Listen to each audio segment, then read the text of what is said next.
Hi friends, welcome to Samayal. இன்னைக்கு நம்ம சேனல்ல பார்க்க போற ரெசிபி வந்து ஒரு பிரேக்ஃபாஸ்ட் ரெசிபி ரவா பூரி. இந்த ரவா பூரி எப்படி பண்ணுதுன்னு வீடியோக்குள்ள போகலாம்.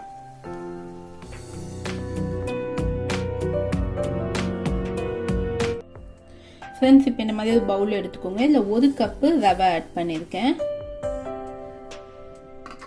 ரவை வந்து நல்லா ரொம்ப சின்ன ரவையா எடுத்துக்கோங்க. ரொம்ப பெருசா இருந்துச்சுன்னா மிக்ஸில ஒரு அடி அடிச்சுக்கோங்க. இப்போ இதுக்கு வேண்டிய சால்ட் 1 டேபிள் ஸ்பூன் கோதுமை மாவு இல்லைன்னா மைதா மாவு எடுத்துக்கோங்க. நான் இன்னைக்கு 1 டேபிள் ஸ்பூன் கோதுமை மாவு தான் எடுத்துருக்கேன். இதெல்லாம் நல்லா மிக்ஸ் பண்ணிக்கலாம். மிக்ஸ் பண்ணி கொஞ்சமாக தண்ணி ஆட் பண்ணி நம்ம பூரி மாவுக்கு ஏற்ற மாதிரி பிசைஞ்சு எடுத்துக்கோங்க. ரவையில் நம்ம பிசையும் போதும் கொஞ்சம் தண்ணி இழுத்துக்கிட்டே இருக்கும். ஏன்னா இதை நம்ம ஒரு 5 to 10 மினிட்ஸ் இது நம்ம சோக் பண்ண போதும். அப்போ தான் நல்லா சாஃப்டாகும். அப்போ தான் நம்ம பூரி தட்டுறதுக்கு கரெக்டாக இருக்கும். அதுக்காக கொஞ்சம் தளர பிசைஞ்சுக்கோங்க. ரொம்ப ஹார்டாக பிசையாதீங்க. நான் கோதுமை மாவு எதுக்கு ஆட் பண்ணியிருக்கேன்னா கொஞ்சம் பைண்டிங்காக ஆட் பண்ணியிருக்கேன். வெறும் ரவையை வச்சு நம்ம பண்ணோம்னா தட்ட வராது. அதுக்காக நான் 1 கப் தண்ணி எடுத்திருக்கேன். இதில் எனக்கு கொஞ்சம் மீந்திருக்கு. இந்த அளவுக்கு இருந்தால் போதும். இதை அப்படியே நம்ம க்ளோஸ் பண்ணி வச்சிடலாம். ரொம்ப ஹார்டாக பேசிய தேவையில்ல. இது கொஞ்சம் ஊதட்டும். ஃப்ரெண்ட்ஸ், இப்போ பாருங்க. இப்போ நமக்கு 10 நிமிஷம் ஆயிருக்கு. நல்லா ஊதி இருக்கு. இப்போ நம்ம உண்டை பண்ணி நம்ம பூரிக்கு தட்டிடலாம்.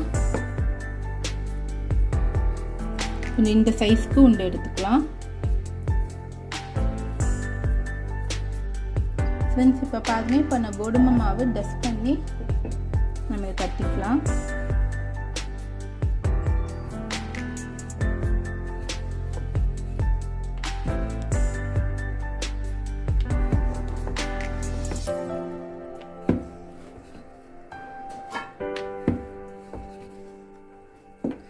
பாருங்க, இந்த ஸ்டேஜுக்கு தட்டிக்கோங்க.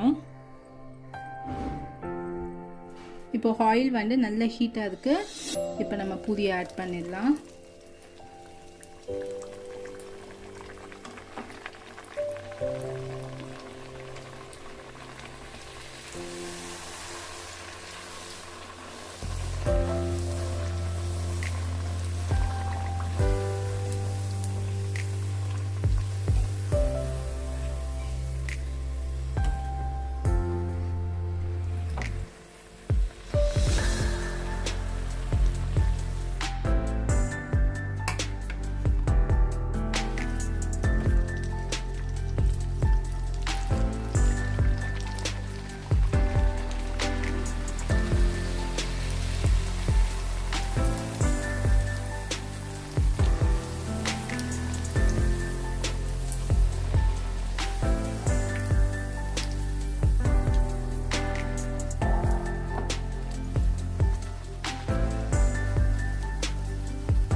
ஃப்ரெண்ட்ஸ், இன்னைக்கு நம்மளுக்கு சாஃப்டான ரவா பூரி ரெடி ஆயிடுச்சு.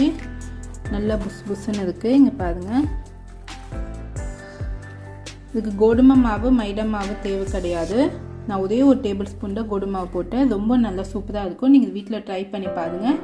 இதுக்கு நான் மேட்சிங்காக நான் டோஃபு குருமா வச்சுருக்கேன். உங்களுக்கு சைட் டிஷ்க்கு நீங்கள் குருமா இந்த மாதிரி எதாவது சர்வ் பண்ணிக்கலாம். இந்த குருமா வீடியோ உங்களுக்கு வேணும்னா நீங்கள் எனக்கு கமெண்ட் செக்ஷனில் கமெண்ட் பண்ணுங்கள். நான் உங்களுக்கு இது ரெடி பண்ணி காட்டுறேன். இதை என்னோட சேனலில் ஃபர்ஸ்ட் டைம் பார்க்குறீங்கன்னா என் சேனலை சப்ஸ்கிரைப் பண்ணிக்கோங்க. இந்த மாதிரி நிறைய பிரேக்ஃபாஸ்ட் ரெசிபிஸ் போட்டிருக்கேன். பிளேலிஸ்ட்டில் செக் பண்ணிக்கோங்க. சுவையான உணவுடன் ஆரோக்கியமான வாழ்வு. தேங்க்யூ.